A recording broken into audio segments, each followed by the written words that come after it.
Hi, and welcome everybody to this evening's Elevate Boosting Diversity in STEM Applicant Information Session. My name is Isabel, and I am the Elevate Program Manager at the Australian Academy of Technological Sciences and Engineering. My pronouns are they, them, and I'm really delighted to see you all join us tonight to learn more about the Elevate Boosting Diversity in STEM Scholarship Program. I will begin with an acknowledgement of country. We acknowledge the custodianship of the lands and waters on which our staff work, the Ngunnawal people and the Wurundjeri Woi-wurrung people, and the many lands and waters across Australia on which our fellows work, live, and apply science, technology, and engineering. We acknowledge that other people and families also have a traditional connection to the lands of the ACT and region, and we respect this connection to country. We acknowledge the traditional owners and pay respects to their elders, and we acknowledge traditional knowledge. To the deep history of innovation it embodies. So joining me today, I have Georgia Elliott, who is our Elevate Program Specialist, Emily O'Neill is our Elevate Program Coordinator, and Tamara McGregor, who is our IMNIS Program Coordinator. We also have joining us today Donna, who's providing the excellent captions you should be seeing on your screen, and Kelly and Rebecca, who will be interpreting today's session. Thank you very much to all three of you for your assistance today, and we hope to make this session as accessible as possible. To view captions, click the CC icon and select Show Subtitle.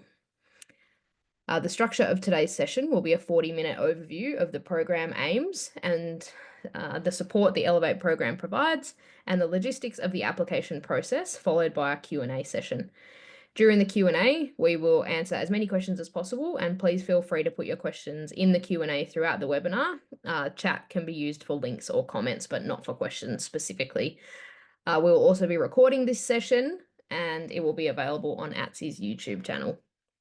So I'm now going to jump in to begin today's presentation.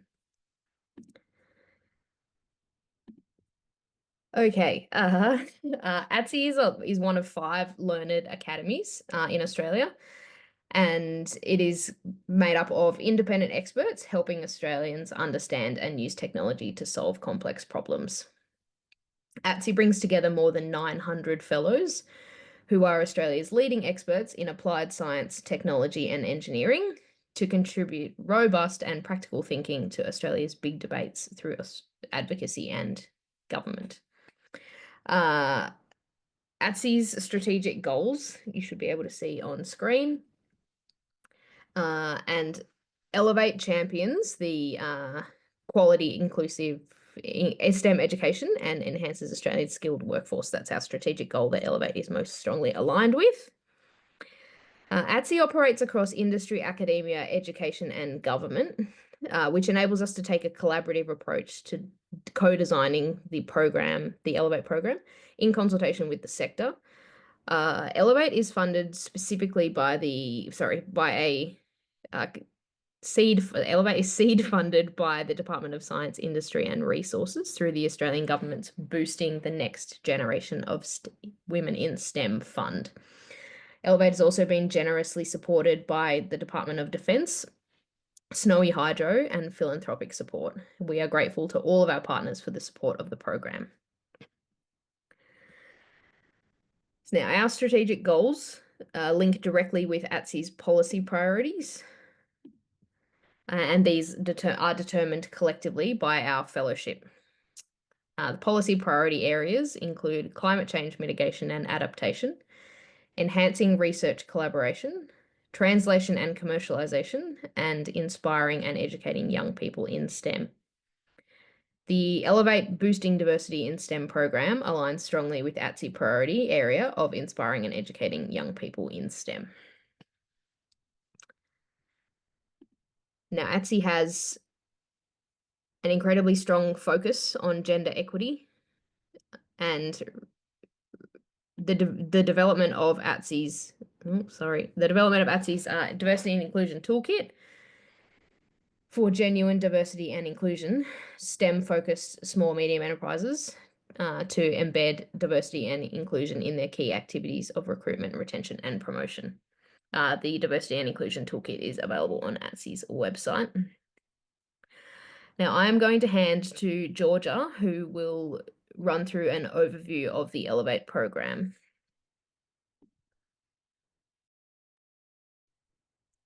Thanks very much, Isabel. Now that you've heard a little bit more about ATSE as a whole, I'm going to talk a little bit more about the Elevate program specifically. So the Elevate program's aims and objectives. Elevate aims to address inequities in STEM through comprehensive scholarships, enabling more diverse women and non-binary people to access tertiary STEM education, professional skills development, and STEM leadership opportunities with industry and academia. So Elevate's been designed around 4 strategic goals, so you can see here on the screen. The first of these is Elevate scholars can influence and make change. People from historically underrepresented groups in STEM engage with STEM career pathways. Elevate scholars have strong networks within the STEM ecosystem. And finally, we demonstrate best practice in long-term STEM equity program delivery. When we look now at the individual program components, the Elevate program provides a wraparound support, which are the foundations for the experience of our Elevate scholars. So Elevate extends beyond just a scholarship to these 4 different components to assist scholars as part of their studies. So the first of these, as you can see there on the top, that is a scholarship. So this is to help our scholars with the costs that are associated with studying, both studying itself and the living expenses and other life expenses that can happen while our Elevate scholars are studying. The second of these is skill building workshops. Throughout their time in the Elevate program, our scholars have access to skill building workshops that help them develop skills such as effective communication, project management, and leadership. The third of these is access to peer mentoring and networking events. We have a very large cohort of Elevate scholars now, which will be growing again next year. And our scholars have access to networking events both with their peers, but also with the partners, ATSE's networks, including our fellows. And we engage in a variety of different mentoring opportunities throughout the program. The last of the 4 key components of the program is wellbeing support during your studies. So all of our scholars have access to a 24-hour wellbeing support service delivered by an organisation called Sonda, which offers counselling, mental health and wellbeing resources, as well as personal safety features as well. The Elevate program is really creating a community of like-minded women and non-binary people who are in a similar position, studying at university at whatever different level, but who are there to support each other, to celebrate the wins and learn from the challenges together. And that's how we do this with our wraparound supports. If we move on to the next slide here, the next slide has some quotes about our Elevate scholars' experiences. Now, I won't read these all out. Feel free to read them on the slide yourselves. But what you can see from these different quotes is that our Elevate scholars have a variety of different benefits that they have found in the program. You can see here people connecting with others from the program, their peers, attending events, learning from different workshops, the financial support, allowing them to take up volunteer positions or work less to support their studies, developing leadership skills through volunteering, all sorts of different things that we hear from our scholars every day. Now that we've had a little bit of a look at what that scholar experience looks like, and I've given you an overview of the program, I'm going to hand over to Emily to talk more about our program logistics. Thanks, Emily. Thanks, Georgia. So I'm going to talk a bit now about the application and eligibility requirements. So all applicants are required to meet 3 eligibility criteria. There may be additional criteria depending on the category you're applying for. So the first is identify as a woman or non-binary person. So while the term non-binary is regularly used to include all people who do not identify as a man or a woman, Elevate acknowledges that this term may not describe your own gender, and or you are welcome to nominate a different term, and there is space for that in the application. The second is you need to be enrolling as a domestic student at an Australian university. So study must be at an Australian university. If you're unsure if your university is an Australian university, you can look that up at Study Australia. And international students are not eligible. So this usually means that you're either an Australian citizen or a permanent resident, but some universities might also consider students with humanitarian visas as domestic students. So this is always based on what the university says. So if you're unsure, reach out to the university you're applying for. The third is you need to be planning to undertake an eligible STEM degree, or if you're applying for the leadership category, higher studies to improve business acumen, commencing in 2026. So applicants commencing before January 2026 are not eligible for the program. So current students aren't eligible. You need to be starting in 2026, and you must be intending to study an eligible degree for the category that you're applying for. And I'll go into a bit more detail of what degrees are considered eligible in a couple of slides' time. Okay, next slide, please. So there are 3 scholarship categories. Please read the guidelines and listen to today's session and apply for the correct category. You're only able to submit 1 application. We really recommend you don't submit more than 1 because only 1 will proceed to assessment. So yeah, just submit 1 application. So the first category is the undergraduate category, which is up to 30,000 over up to 3 years. Degrees that are eligible for this category include STEM bachelor degrees and STEM single year honour degrees, as long as they're a new enrolment. So an example of this is like a single year Bachelor of Science honours degree. However, something like engineering honours is not eligible because that's part of a 4-year engineering degree. If you're unsure, please email us. The second is the postgraduate category, which is up to 150,000 over up to 3.5 years. So this could be a Doctor or Master of Philosophy in a STEM field, a Master's by Research in a STEM field, or a STEM Master's degree by coursework degrees. Note it's up to 3.5 years, so for Master's degree, it ends up being about $88,000 over 2 years. And then finally, we've got the leadership category. So this is for applicants at least 5 years post-graduation, and they're currently working in a STEM field, and they're looking to develop business acumen skills for leadership through study of a higher degree such as an MBA. So now we'll go into a bit what makes an eligible degree, particularly in the undergraduate and postgraduate categories. So if you're applying for an undergraduate in the undergraduate or postgraduate category, you need to be intending to study an eligible degree described in your application to proceed to assessment. So degrees to improve business acumen are only eligible for the leadership category, and you need to meet those additional requirements, as I said, such as being 5 years post-graduation and having a STEM degree. So broadly, we consider eligible degrees under science, technology, engineering, and mathematics. So I've given some examples there. So science including biology, chemistry, physics, environmental science, geology, earth science, biomedical science. This list is not exhaustive, so I won't go too far into the rest of them.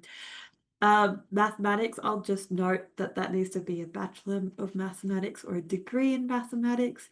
It can't just be a degree that uses mathematics. And then our ineligible degrees include degrees such as non-STEM degrees, so degrees that aren't administered by STEM faculty, including arts, political science, finance, economics, and then occupational clinical studies, including medicine, surgery, psychology, nursing, and veterinary science. also other occupational degrees such as surveying and construction management and architecture. Determination of the degree eligibility is at ATSE's discretion. I'll now go into a bit more detail about each of the categories. So for the undergraduate scholarship, so yes, as mentioned, STEM bachelor degrees and single year honours are eligible. So our priority disciplines for the undergraduate category include advanced manufacturing, computer science, engineering, mathematics, agricultural sciences, physics, robotics, software development, space science, and spatial science. Now, if you're not studying a degree in the priority disciplines, you're still eligible to apply, but it is good to note those priority disciplines because they will be used to inform assessment of your application. So double and vertical double degrees, so these are eligible to provided one of the degrees in the double degree is a STEM degree and is studied continuously throughout the scholarship. However, note the maximum duration of the scholarship is 3 years, so that's the maximum you'll be paid for, even if your double degree extends beyond this period. Moving on to postgraduate degree eligibility, so including both research and coursework degrees in STEM, priority disciplines.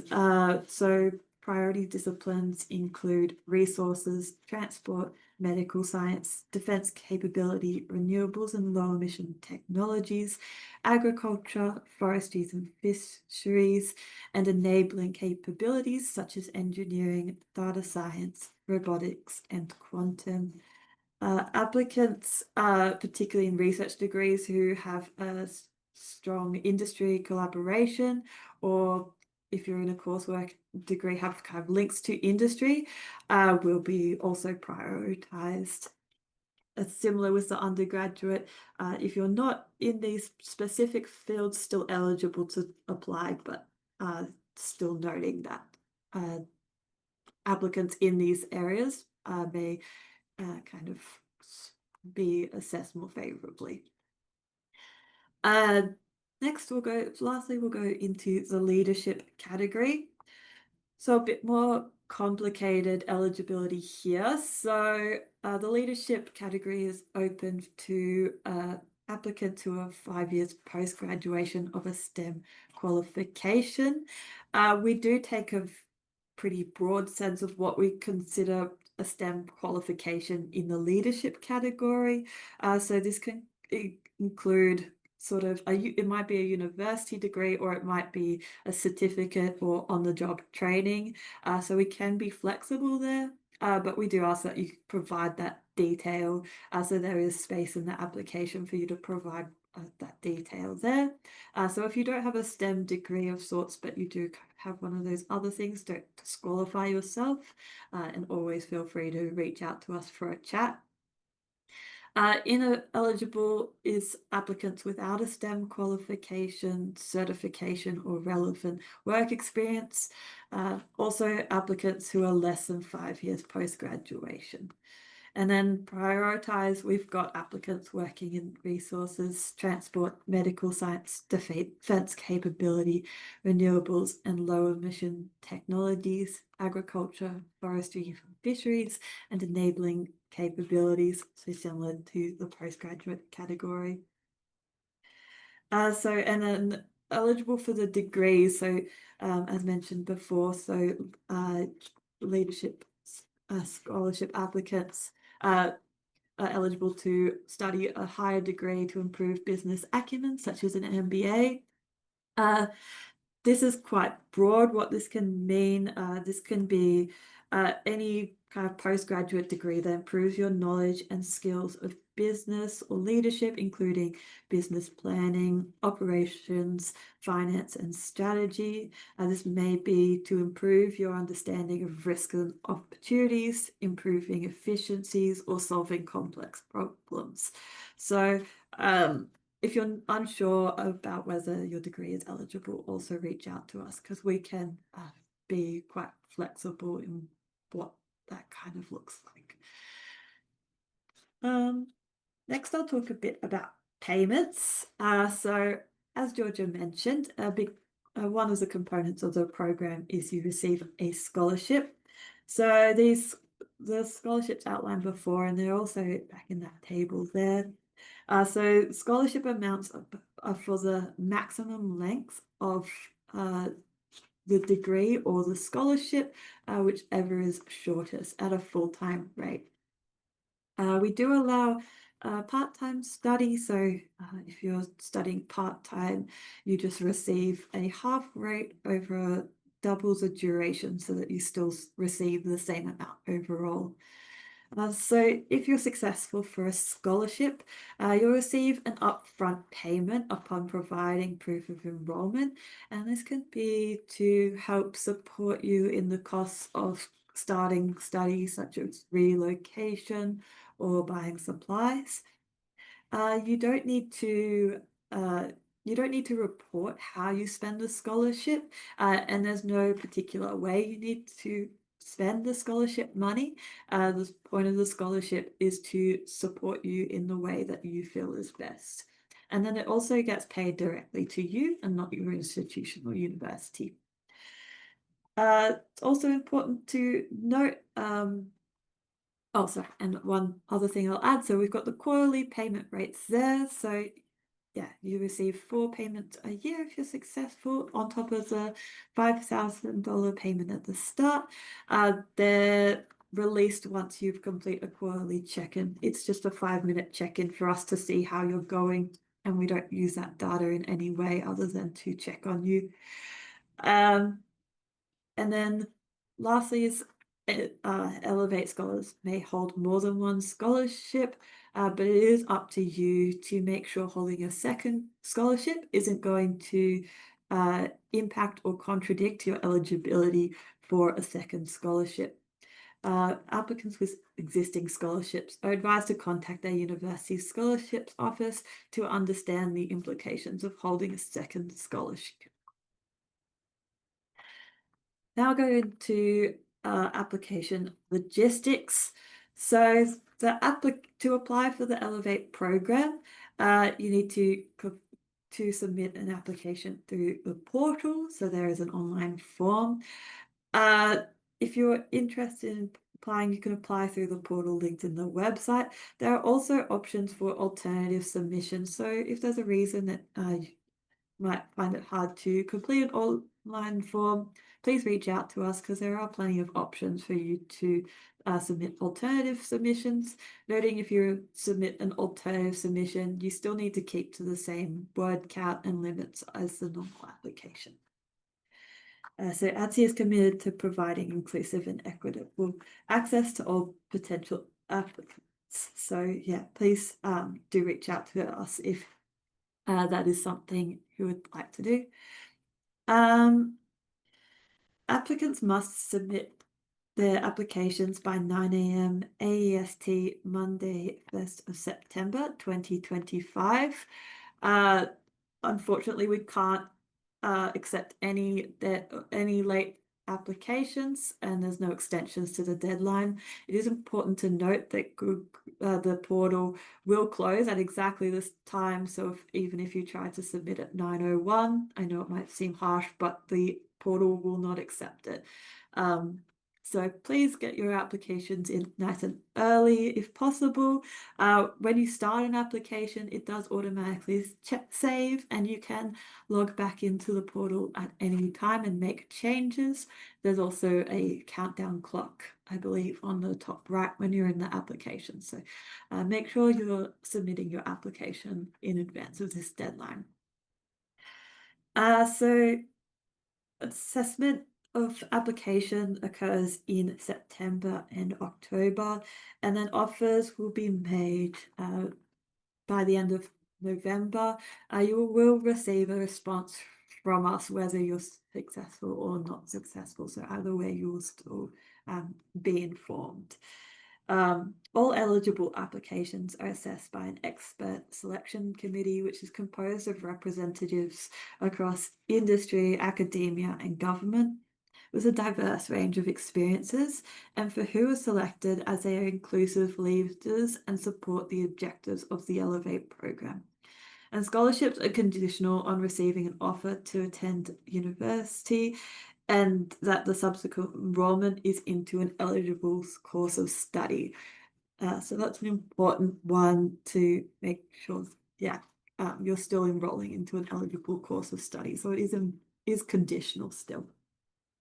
I'll now hand back to Georgia to run through the application process. Thanks very much, Emily. So I'm just going to talk now a little bit about the application process. And we know that some of you may not have started applying yet. Some of you might be in the process of applying, and some people may have submitted their applications. But this is some general advice, no matter which of those sort of categories you already fit into. So before you begin, or if you have begun your application, we highly recommend you read the Elevate program guidelines. These have all of the information in it that you need for your application. We also have a document on our website that we'll also link in the chat called Applying to Elevate. And this has some information about some of our successful applicants in the past and what has stood out in their application. When you also start your application, there's a section at the very beginning that says information for applicants when you're registering in the portal. And this can give you some additional links to have a look at those guidelines or that document I was just referring to as well. So make sure you read through that so you understand what the process is going to look like. When you do go in to start your application, the first thing you'd undergo is an eligibility checker. So you answer some questions about those 3 eligibility criteria that Emily outlined previously. Provided you do pass that eligibility checker, you'll then be invited to complete that application form. If you did want to see the application form prior to creating a profile in the portal, you are able to see blank application forms on our website. So once you've passed that eligibility checker, you're then able to proceed through to the rest of the application form. As you go through the different tabs, on the right-hand side of most questions, there's a box that elaborates and provides some guidelines about what we're looking for in each of those questions. We highly recommend you look at that and try to understand what we're trying to get from you for each of those questions. You can save your progress as well and come back to your application at any point prior to the deadline. So there's no need to do it all in one sitting. You can come back and revisit it when it suits you. So what I recommend is that you start having a look at it now and you work through it in the next 10 weeks until the applications are due. Once you do submit an application in the portal, you will not be able to make any changes. If you do need to make changes to your application, you will need to get in touch with our team by email, and we can then reopen your application.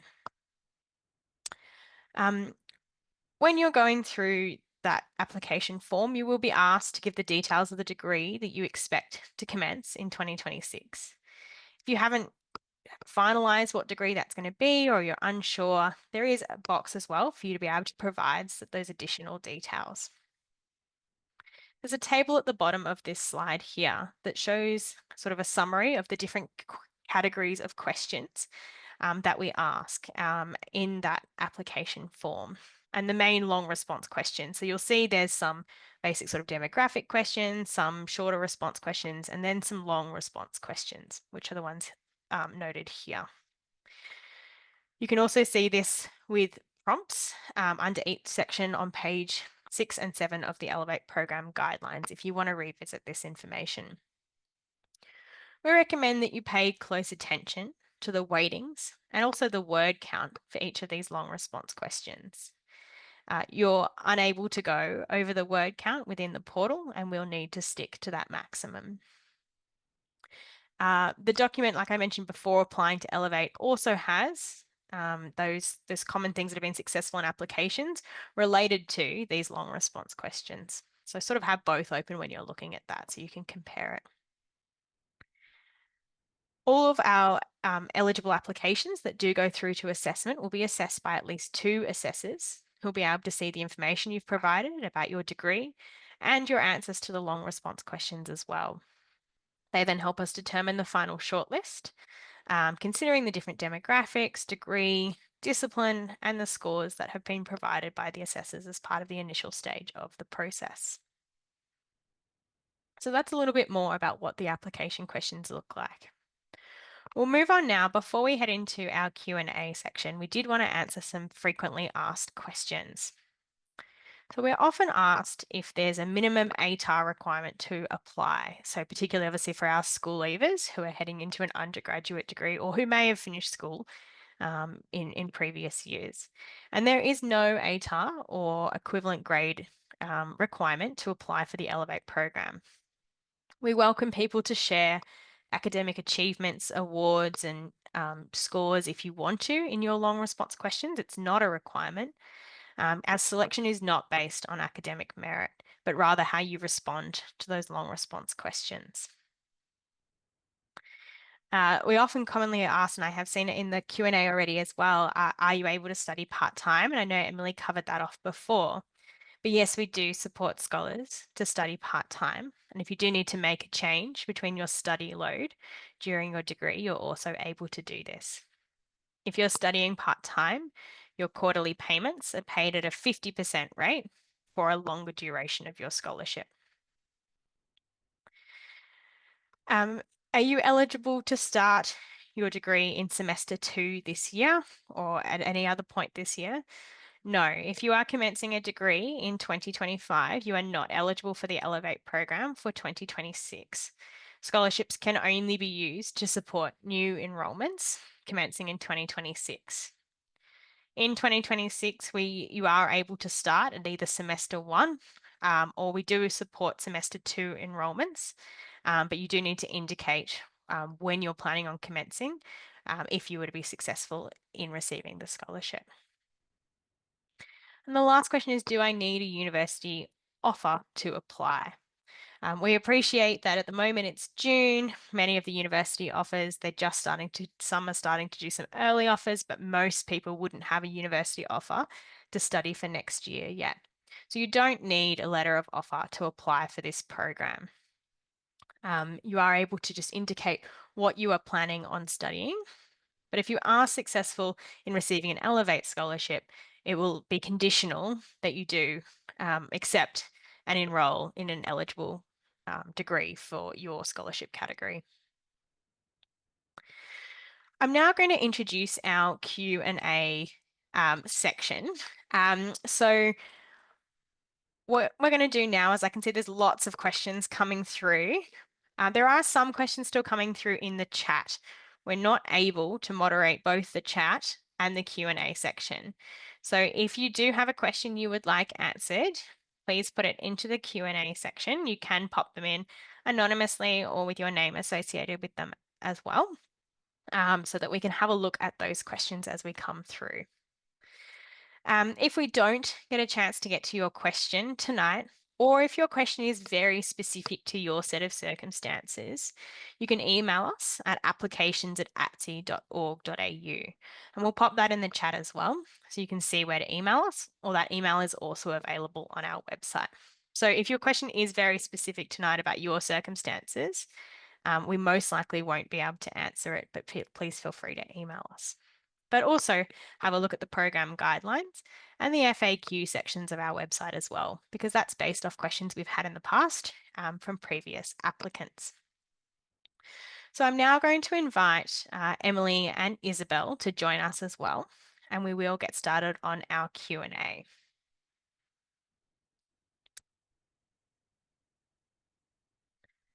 So we have had quite a lot of questions.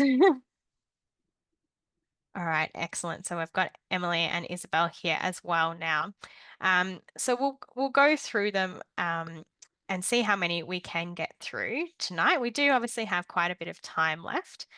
So please feel free to stick around to listen to the Q&A. Many of these questions probably apply to lots of different people. It might be something you were thinking about as well.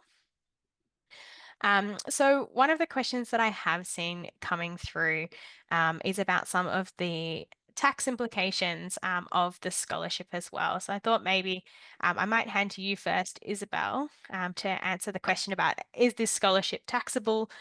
What do scholars need to know about tax associated with the scholarship?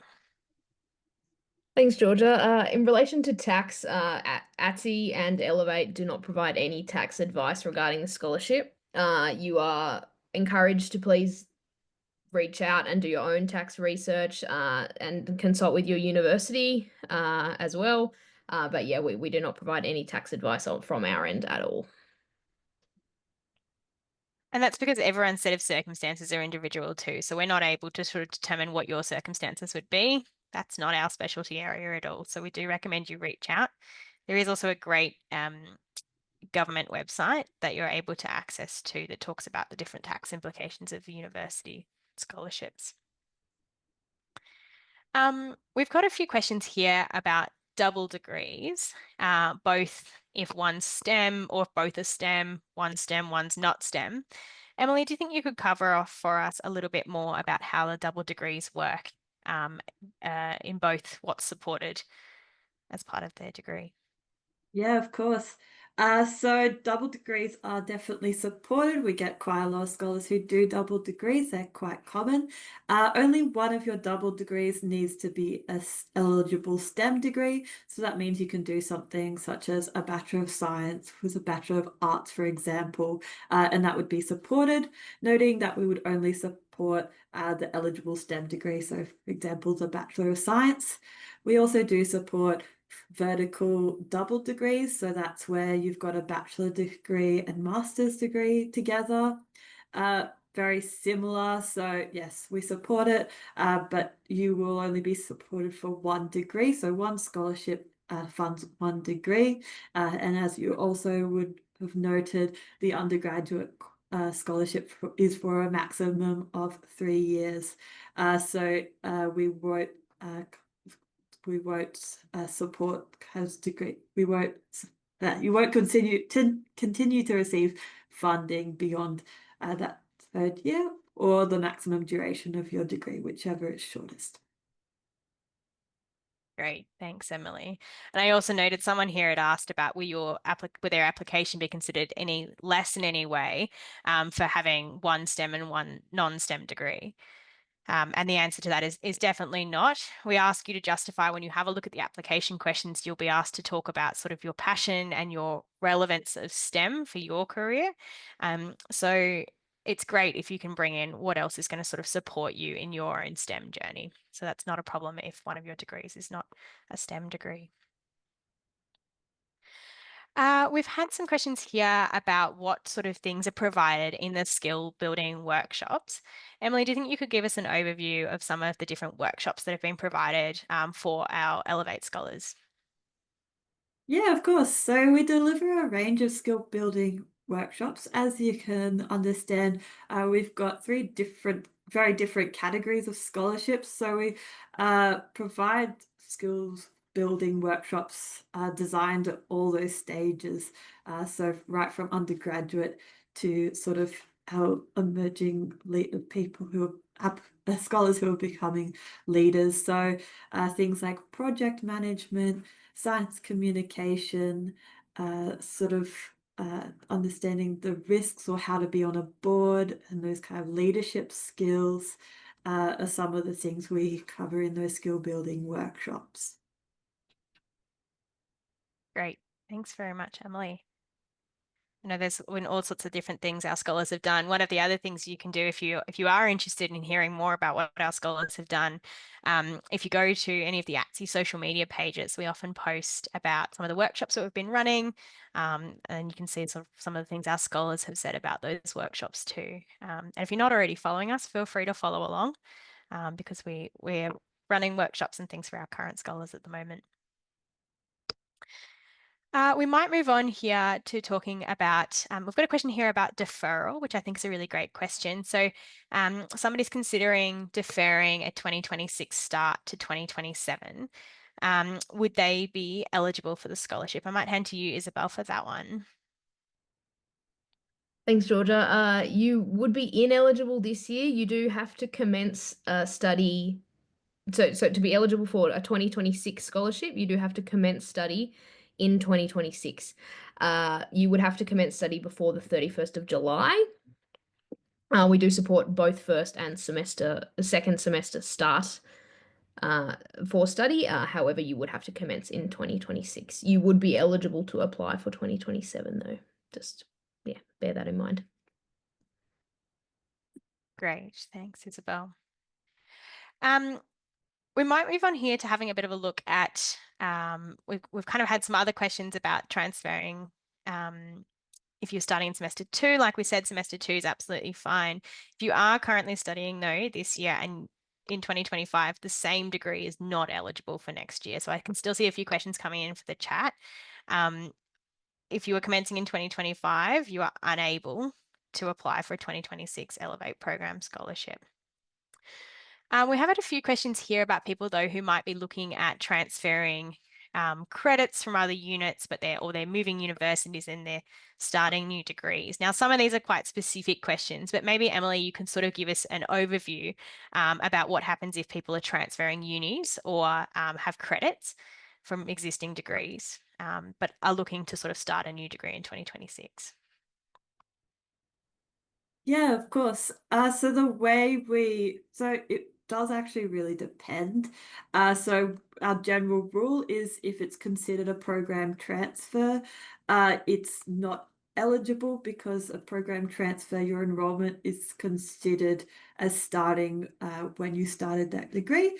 But if it's considered a new enrollment, so you might still get some credits applied, some previous study credits applied, but it's still considered a new enrollment. So you get a letter of offer that says you're commencing in 2026. That's okay. So I think I saw some examples of a master's to PhD transfer a couple of times in the Q&A.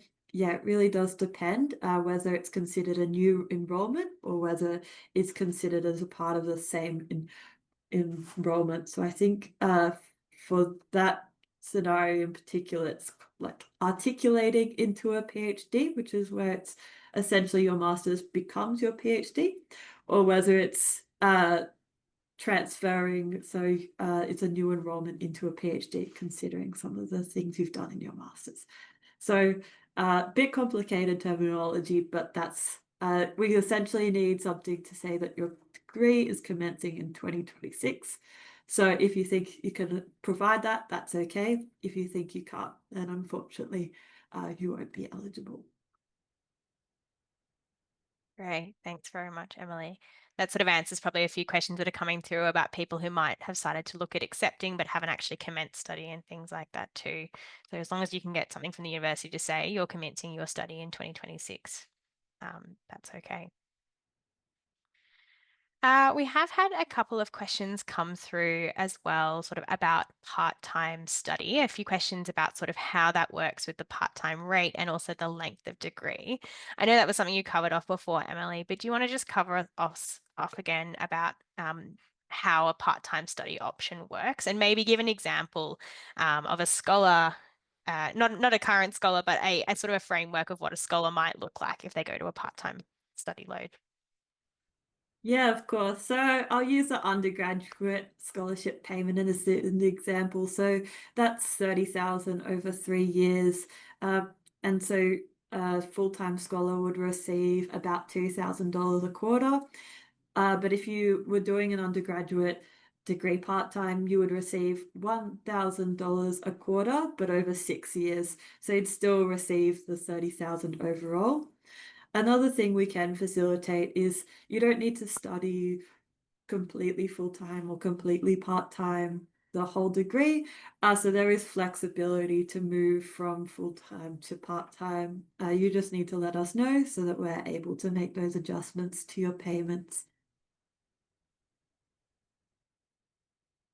Great, thanks, Emily. And sort of on a similar note, we've got a few people asking about, so if their degree is 4 years long, for example, I'm assuming that's probably an undergraduate degree. How long would they be supported for too? Yeah, so currently for the undergraduate category, it is up to 3 years. So if you're doing a 4-year degree or a 5-year degree, you just receive funding for 3 years of that degree. So the first 3 years. Great, thank you. So hopefully that answers one of the questions that did just come through as well. If it's a part-time master's degree, it's not 2 years, it's 4 years paid. Yes, that's correct. If it would take you 2 years full-time to do your degree, but you choose to do part-time, that would be scholarship payments over a 4-year period. So that was a question that literally just came through at the end of that one there. So that's how the master's equivalent would work. Whatever your degree at a minimum would take you. So if you're thinking your degree takes you a year and a half at a minimum at a full-time rate, you can then think of that doubled for a part-time rate. Isabel, we might move to you for our next question. We've got a few people coming through who are asking about how many scholarships are granted in each of the different categories and what the success rates as well. Can you maybe give us a little bit of an overview about what you can tell us about the number of scholarships and the success rates that we often see? Yeah, of course. So the Elevate program is we will award up to 500 scholarships across the life of the program. So it's a different number of scholarships each year. We generally don't give out the exact number, but yeah. Some in each category, obviously. Now the success rates vary depending on the category you're in. The Elevate program is very competitive. Like last year, for example, we received more than 1,300 applications. And yeah, so we anticipate the success rate, depending, obviously we're making assumptions based on the number of applications we do receive, but based on projections, we anticipate perhaps 20% success rate at this stage, on average across all 3 categories. Great, thanks very much, Isabel. So now we've sort of talked a little bit about, I guess, what those success rates look like and also the number of people applying. I think the only thing I would add to that too is there's never any harm in applying. We strongly encourage everyone to apply. We've seen really variable success rates over the different years of the program. The things that stand out are definitely common, so make sure you have a look at that applying to Elevate document. But we've really tried to make that application as sort of accessible as possible. So hopefully everyone feels like they are able to apply and give it a go, because it's something that we'd really strongly encourage from all of our applicants. Just to add to that, Georgia, I would just really encourage everybody that if you meet the eligibility criteria, please apply. You never know. All applications that meet the criteria go to assessment, and you never know where you'll end up in the assessment process. So yeah, if you do meet all 3 criteria, please apply. Great, thanks very much. We've had a few questions here coming through about people being a little bit uncertain about some of the who both not sure about what degree they're potentially doing. They're still considering a few different options, and also some people who might be doing a postgraduate scholarship who are still sort of deciding on what their project is for research. Emily, do you have any tips for them about how they could sort of provide that information to us in the application process? Sorry. Yeah, of course. So you don't need to have kind of decided exactly what you're studying. If you're still tossing up a few options, it's obviously only June. So if you're an undergraduate scholarship, potentially in year 12, you've still got another 6 months until you start university. So if you're considering a few different things, that's completely fine and understandable. There is actually a space in the application. So we ask you to give a degree, but there is space for you to write about if there is something else you're considering, to tell the assessors what that is and why it is you're kind of considering that. I think it's a maximum of 100 words. and you might kind of have a reason for considering a couple of different options. It is good to have a rough idea broadly of the discipline. So kind of I think potentially, you don't want to overwhelm the assessors with too many options. But if you don't have to have decided your majors or anything like that. So it is really kind of what you're feeling at this point of time. What are the areas that you're interested in? That might change as you progress into your degree, particularly if you're in a Bachelor of Science degree. For the postgraduate, I'm assuming this is more, that kind of research topic. Usually assessors really appreciate if you can give them an idea of what your research area will be in. You might not have specified, you might not have the exact research question you're going to do yet, but as much kind of information as possible is always kind of good for them to understand where your research sits, particularly in that priority disciplines area, kind of determining where you fit in there. So completely fine if there's still uncertainty, but try and give as much detail as possible, if that makes sense. Yeah, great. Thanks very much, Emily. And on a similar vein, it kind of goes with some of the questions people are asking about, well, what happens if, you think that's what you want to do and you change your mind at the end of the year? And what I'd say for that is if you please put in your application what you really think you want to do. That's what you're going to be passionate about. That's what we're going to be able to see in your application. But if you do get to the end of the year and maybe you don't get that first preference university, you get a slightly different university, you don't quite get that first preference degree, you get a similar one that you preference second. As long as they are still eligible universities and eligible degrees, you're still able to, you'd still be eligible for your Elevate scholarship. So if you're offered an Elevate scholarship, at that point, we'd be asking you, and that's right towards the end of the year, so plenty of time for things to sort of fall into place in the meantime. You are offered an Elevate scholarship. At that point, we come back to you and we say, well, what university and what degree are you planning on doing? And we expect for most people, these will be incredibly similar to the ones you submit in your application now. But we also appreciate that for some people, there will be some change just based on the circumstances that they have at the time. So if it does change slightly, as long as it's still an eligible degree and an eligible university, that's absolutely okay. Great. So I'm just having a look at our questions here. There's lots coming through, and I know we've got over 100 questions now in our Q&A. We do have plenty of time to get through them all. If you do have to log off at any point and your question has been unanswered, remember you can email us if you're not able to find an answer in the guidelines or the FAQs.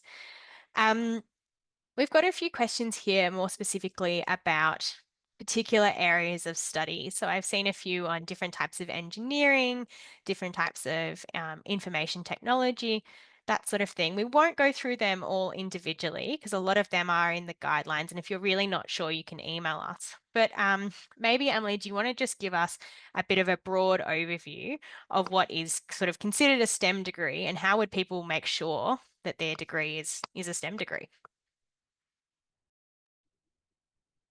Yeah, no worries. So we do talk about in the program guidelines what we consider eligible STEM degrees.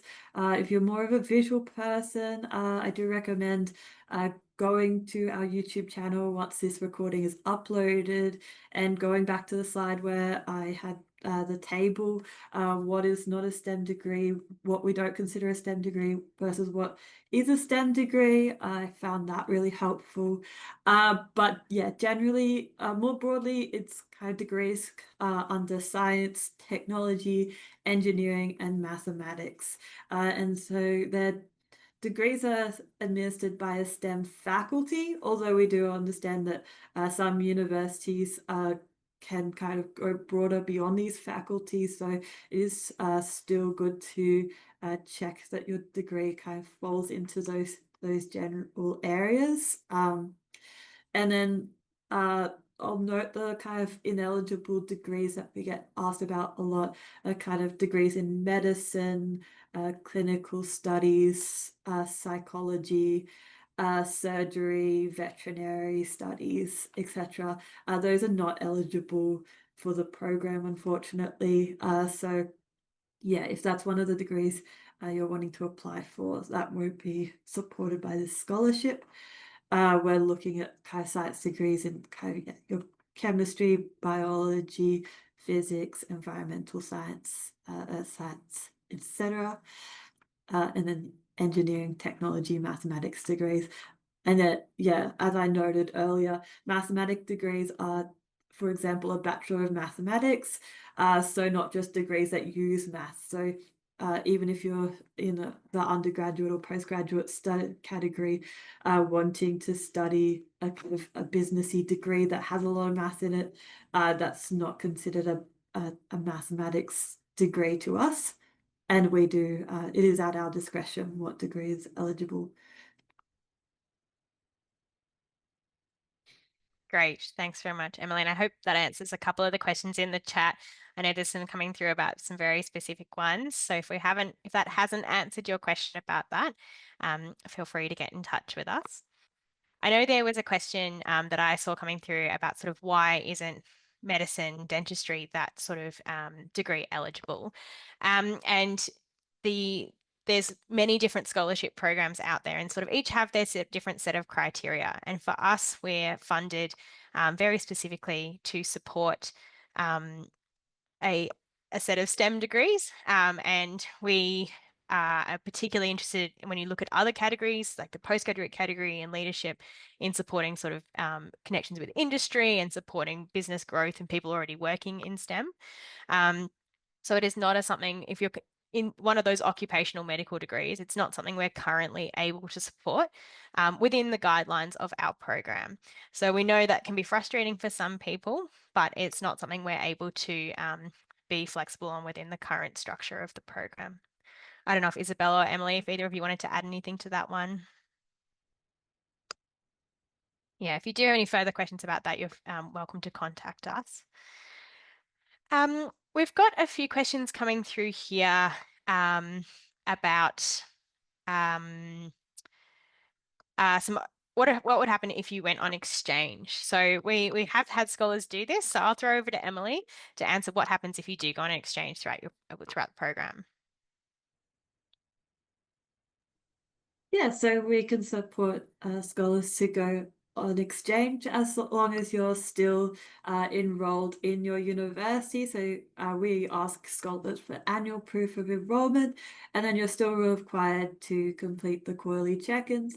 That's completely fine. It can be good to give us notice. We might ask for pictures to feature on our Scholar Saturday campaign. But yeah, yeah, absolutely. We can definitely support scholars going on exchange. That's completely fine. Yeah, excellent. Thanks very much, Emily. We know that that's a big part of particularly some undergraduate scholars who want to go on exchange, but I know there was a question about a master's scholar as well, so that's fine if you're completing a portion of your degree overseas. Isabel, we might move to a question for you. We've got a few people who are coming through and asking about what happens if they have other scholarships.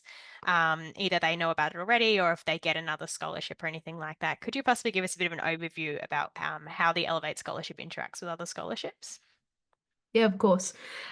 So from an Elevate perspective, we have no problem with applicants or scholars holding more than one scholarship, so an alternative scholarship on top of the Elevate program scholarship.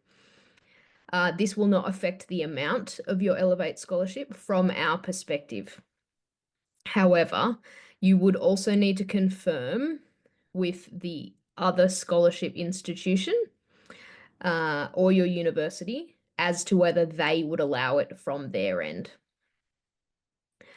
I definitely advise you to contact your university. We do have several that support more than scholars being able to hold more than one scholarship.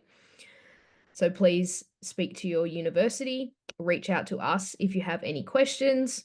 But yeah, from an Elevate perspective specifically, we have no concerns about scholars holding more than one scholarship. Great. Thanks very much, Isabel. So hopefully that helps answer the questions as well. And we know it's a really unique thing based on the scholarship requirements. It's really important, and it is your responsibility to make sure you're the one checking that with whoever is the provider of your other scholarship or even other potential scholarship as well. We've got a few questions coming through here as well, just about the program in general. And I think they're really great questions because it's excellent to see that people are interested in this program. So we've got a question here, Isabel, and I might throw to you got a question about when did the Elevate program start? And we also have a question from someone who said they saw it had been extended to 2032. Would you be happy to give us a bit of an overview of sort of, I guess, that timeline of the program? Yeah, of course. So the Elevate program started in 2022, however, didn't award scholarships until 2023. That is our first cohort. So we are coming up on our fourth cohort of Elevate scholars. The program at this stage has just been extended until 2032. That is correct. So scholarships are awarded, the extension to 2032 is to support those scholars that are commencing in the recent years and the upcoming years to graduate within the life of the program. So those that are studying part-time, etc., to make sure that they are all study within the life of the program. So 2022 to 2032 at this stage currently. Excellent. Thanks very much, Isabel. Just having a look at some of the other questions that we've got here too. So obviously that's a little bit about the timeline of when our program has been operating for, but we've got a more specific question about when does the Elevate program start for next year? So our 2026 cohort. Emily, do you want to just give us a bit of a brief rundown about, I guess, some of the things that might happen if someone was to be successful in getting a scholarship and what that timeline looks like? Yeah, so if you're successful in receiving an Elevate scholarship sometime by the end of November, we actually hold a welcome session in December. So kind of very close to getting a scholarship, you get to meet other scholarship recipients and get reintroduced to our team, as you may have forgotten us from the 6 months you applied. And there's kind of chances for you to network. And then most people go away for summer break, including us. We're out of office for a couple of weeks over Christmas, New Year's. And then we get back in contact asking for a few things from you that we need to kind of confirm you as an Elevate scholar, things like your letter of offer, things like that. And then yeah, a lot of scholars start in February. Even if you don't start in February, if you're starting in semester 2 or PhD students, so you could be starting kind of any time in that first half of the year, you're still welcome to join any skill building workshops or networking events that we hold. You don't need to be sort of enrolled in your course of study to get started with some of the program activities. So yeah, you'll receive more information about what those kind of upcoming workshops are when you start, but they sort of start in 2026. Great. Thanks very much, Emily. And it's an ongoing program too, because we have existing scholars too. So although each cohort starts again, you join a program that's already running too. So yeah, it's really great to sort of be able to come in and meet people who've been Elevate scholars for 3, 2, or maybe 1 year ahead of you as well. We've got a few questions coming through here about just having a look at them as well and seeing what's coming through at the moment. We've got a few questions about what sort of things should be included in the personal story of the application. I think broadly, I'd probably recommend having a look once you have started your application. We do list what's sort of recommended to include on the right-hand side of the application form. So it sort of suggests what sort of things you may want to put in there. What we really want to hear, though, is we want to hear what your story is. So it's very hard for us to tell you what we want in that box because we don't know what your story is yet. And that changes for so many different people. People have different experiences. So we really want you to speak from your experience and tell us about you. A few people have asked about whether it will be beneficial to them to be putting in academic achievements or their ATARs and things into that box and whether that will strengthen their application. I don't know if you'd like to talk on that maybe, Emily, just about what we do with that information and if people need to put it in there. Yeah, of course. Look, I'll note that for the personal story question in particular, it's only weighted at 10%. So kind of, yeah, while there is a weighting to it, it's not a big part of what you'll be assessed on. So don't worry too much about kind of what you go into in that section. The other questions are weighted a lot more highly, and therefore you should focus a bit more time on them. You can talk about your ATAR or your academic achievements if you would like. This is optional. The Elevate Scholarship is not an academic scholarship, so just because you receive really high academic marks, that won't necessarily mean you receive a scholarship. So it is something you can include if you want to. It's really up to you to whether you think that is something that you want to let the assessors know. Other things kind of people include any kind of extracurriculars, volunteer work, things like that. Yeah, you could really be creative with this space, but yeah, in particular, pay attention to that kind of table in the program guidelines of the weighting of each and what we suggest you cover in each of those questions. That will give you a good idea of what to write. There's not a kind of prescriptive formula of how to answer these questions, but generally the ones that provide more detail and sort of like particularly in the why you want to study your STEM degree, kind of like where that passion comes from or what you want to do with your STEM degree. So try and avoid being vague and try and go into detail where possible. You don't have to have a 10-year plan of where you want to be, but just kind of an idea of what you might want to do with your degree once you graduate or something like that is can be good to include. Yeah, great. Thanks very much, Emily. We've got a few questions coming through here about sort of what happens if your circumstances change throughout your scholarship and you are unable to continue studying, or if you did change to an ineligible degree. Isabel, can you maybe outline what that looks like in those circumstances for those individuals, particularly whether or not people have to pay back their scholarship and yeah, what could happen there? Yeah, of course. So if you are successful in achieving or being awarded an Elevate scholarship and commence study, and for any reason you need to withdraw from study,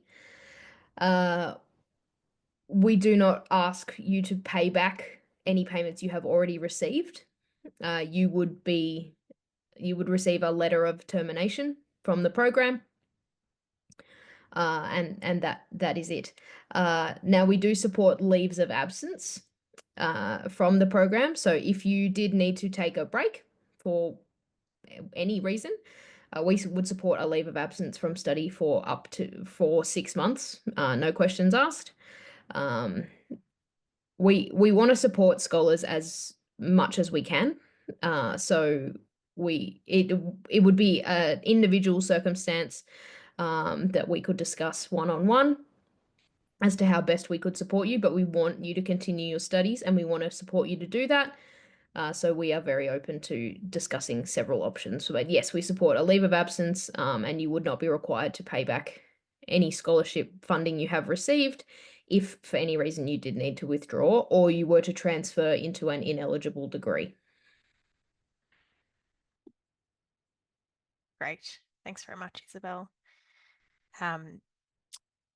We've got a few questions coming through as well about how many times can people apply. I love there's a question here from someone whose username is Science Lover. I love that. If you have applied in the past for an Elevate scholarship and been unsuccessful, you're more than welcome to apply again. That's absolutely not a problem. And if you've applied in a different category and you're wanting to, maybe you applied for an undergraduate scholarship and you weren't successful and now you're looking at doing some postgraduate studies, absolutely, we'd love to have your application as well. So no matter what you've applied for in the past with Elevate, even scholars, even people who've been offered scholarships and have been unable to take them up, they're welcome to apply again. It is a fresh pool every year. On that note, if you have applied in the past, it is a fresh application. So you do need to apply this year, even if you were unsuccessful last year. Those applications are not considered part of our assessable pool for 2026. But absolutely, please apply again. The only limit is one application per year, like Emily mentioned before. So just one application for 2026. We've had a question come through here, a great question about mental health and wellbeing support mentioned as part of the program. And I know I very briefly mentioned the program we use called Sonda, but someone's asked, what does that look like? Is that subsidies for a therapist or psychology sessions? Emily, do you want to give us a bit of an overview of some of those services that Sonda offers and how our scholars might have been using it? Yeah, of course. So yeah, unfortunately, that wellbeing support doesn't look like subsidized psychologists or therapy sessions, as this person asked. But yeah, as Georgia mentioned, all our scholars do have access to Sonda, which is our wellbeing and psychosocial support provider. So what that looks like is once you kind of commence your Elevate scholarship. If you're successful, you are able to create an account with Sonda. It looks like a mobile app. You can also access it on your desktop if you would prefer it that way. And this gives you access to a range of Sonda's services. So part of this is counselling. So you have access to 24-hour counselling. So this could be a live chat or you can also call. So that's either option depending on your preferences. There's also kind of wellbeing resources and tests. There's different, I can't remember the exact terminology, but kind of things more about like mental health tests to understand kind of when you might need counselling. That's kind of also available through the app. And then there's also safety and medical resources. So Sonda also have available kind of nurses and care teams on call. So you can also reach out to a nurse if you're worried about illness. Maybe you can't get in to see a GP or something like that. That is something you can access through Sonda. And then also safety features. So they have one such as check on me. So if you're walking home or walking through uni at night on campus and you kind of want someone to check in to see that you've gotten home safe, there's a kind of feature like that and track your journey. So someone can kind of check to see that you're safe. They also have kind of safety notifications that are location based so that you can be aware of what's happening around your area, such as natural disasters. These can be really useful. Sonda also host, they run I think they're monthly webinars, and they talk in a lot of detail about all the different things you can use as a part of the Sonder service. So if you're a scholar and you have access to these services, we definitely do promote these webinars so that scholars are across all the different kind of supports they can access.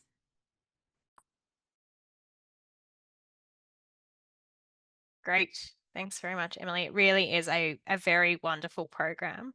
And we hear, we have heard from our scholars as well that those who have used it, they've had really great experiences. And those who may not even have used it, but knowing that that's there, and if they need it, is really a powerful part of supporting them as part of their university studies.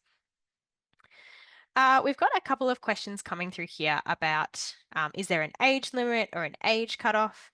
I really like that question. I'll hand to Isabel. Do you want to answer that question? Yes, Georgia. Absolutely, there is no age limit to apply for the Elevate program. We support anybody that meets the eligibility criteria to apply.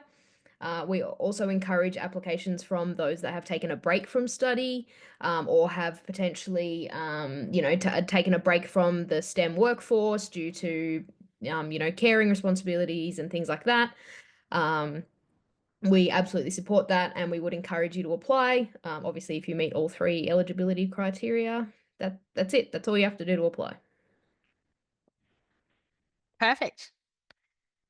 And we've got a wide variety of ages as well in our Elevate Scholarship cohort at the moment, which is excellent. It sort of relates to a question we've had here about someone who said studying as a mature age student can sometimes be a little bit lonely. But so how are the networking opportunities sort of facilitated with our Elevate Scholarship recipients so far around Australia? And can we talk about any sort of past events we've run? Isabel, do you want to kind of give an overview of how we manage our geographic spread and our networking? Yeah, of course. So we currently support scholars located in every state and territory of Australia across 28 Australian universities.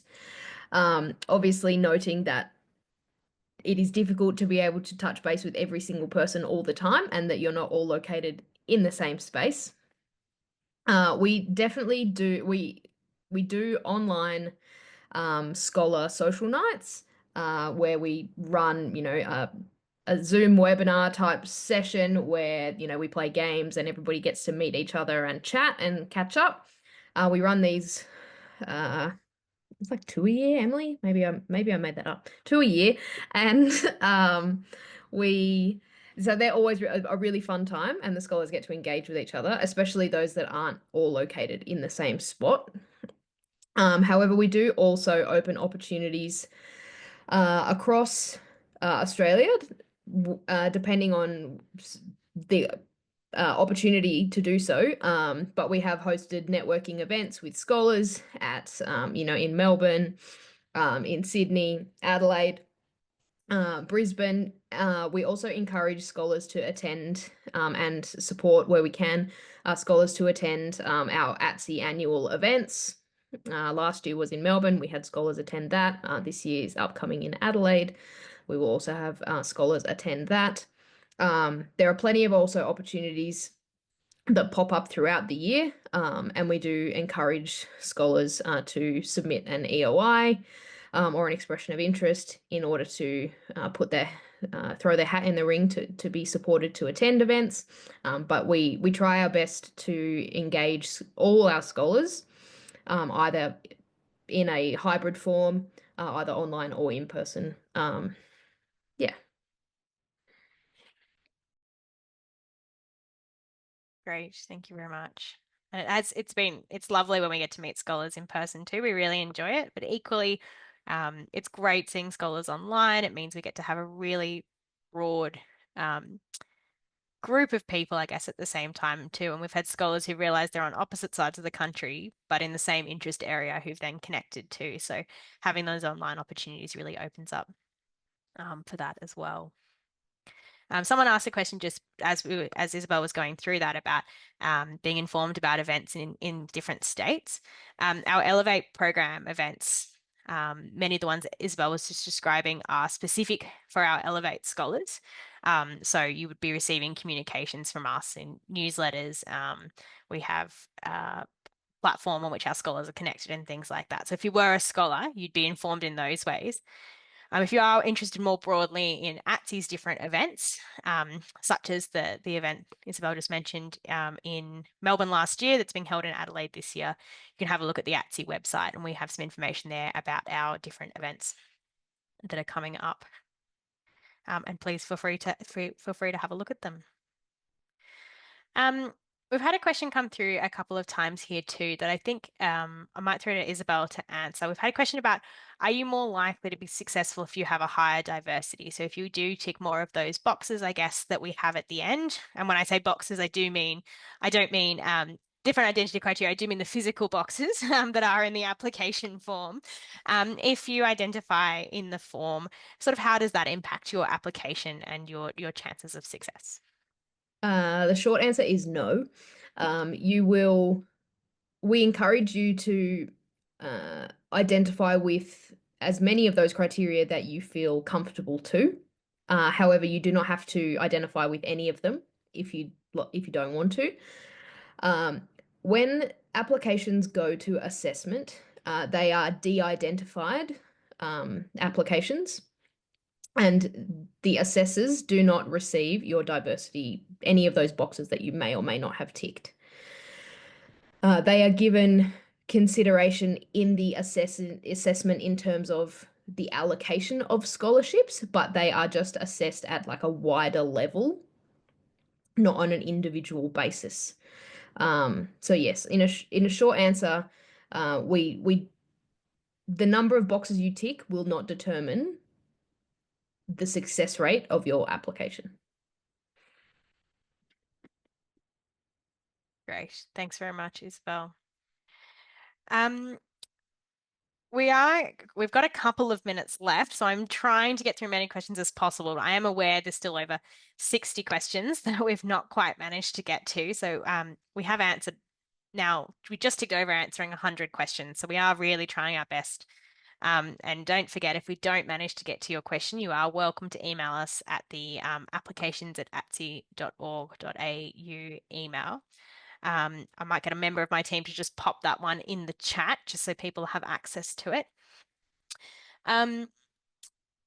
There's been a question come through about who is funding this program and sort of where that's come from. Isabel, maybe you could give us a little bit more information about that. I know there's a lot of information there, but maybe a brief summary of sort of who is funding the program and where that's come from. Yeah, of course. So the ATSE, or the Australian Academy of Technological Sciences and Engineering, solely deliver this program on behalf of the Department of Industry, Science and Resources. Now, this is part of a government grant to support the next generation of women in STEM.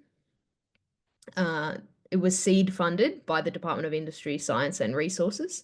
However, since that initial seed funding, we have also received additional funding from the Department of Defence, Snowy Hydro Limited, and through other philanthropic donations. So it is that they are our primary funders.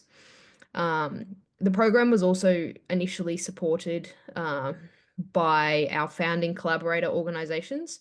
There are a list of those on our websites, and they helped form the program and build it to what it is today. Great, thank you.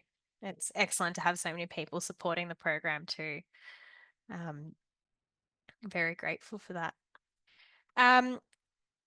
One thing I did want to make sure I covered off is there's been a couple of questions about people having some challenges with the online application portal and things. If you're having some technical challenges or something's not quite working for you, please feel free to reach out to us. We're more than happy to help and work through that with you. If the online application portal isn't something that works for you and it's not the best way that you feel you're able to apply for this program, we do welcome applications in alternative forms as well. The best thing to do for that is reach out to us either via email or the phone. and just have a conversation with us about how you would like to apply for the program. And we can chat to you as well about making sure that you are able to answer all the questions and things, and what you were sort of imagining. So we can check that it's a format that we are able to take to our assessment panel too, because we want to make sure that the assessors are able to assess your application. So if it's a technical question and the portal's just getting a bit stuck for you, reach out to us. If it's a question about the portal not being the best way for you to apply, please also just reach out to us and have a conversation.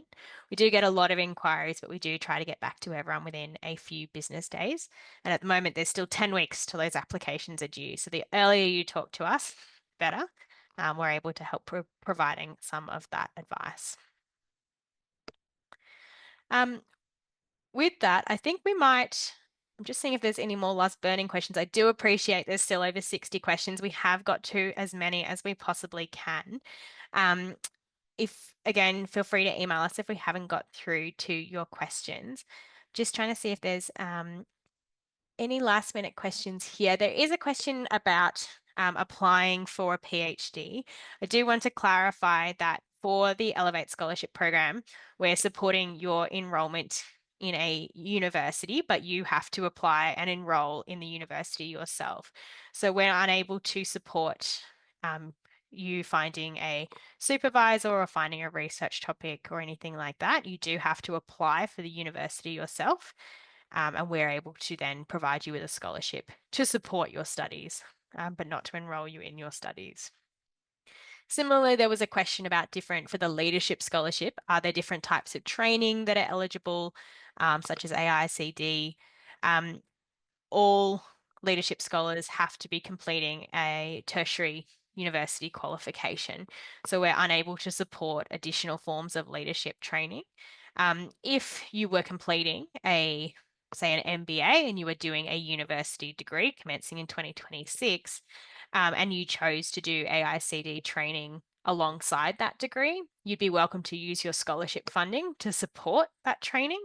And that's the same for any sort of additional courses or learning opportunities that you might have while you're at university, but everyone must have that core university enrollment, as that's the basic eligibility requirement for your scholarship.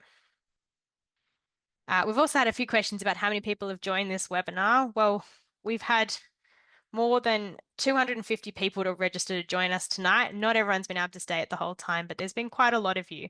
And I think that's a really great question. I know you can't see each other online today, but there's a whole community of you who are obviously very interested in this scholarship. And I think that's a great question. And with that question, I might hand back to Isabel to close off our webinar this evening.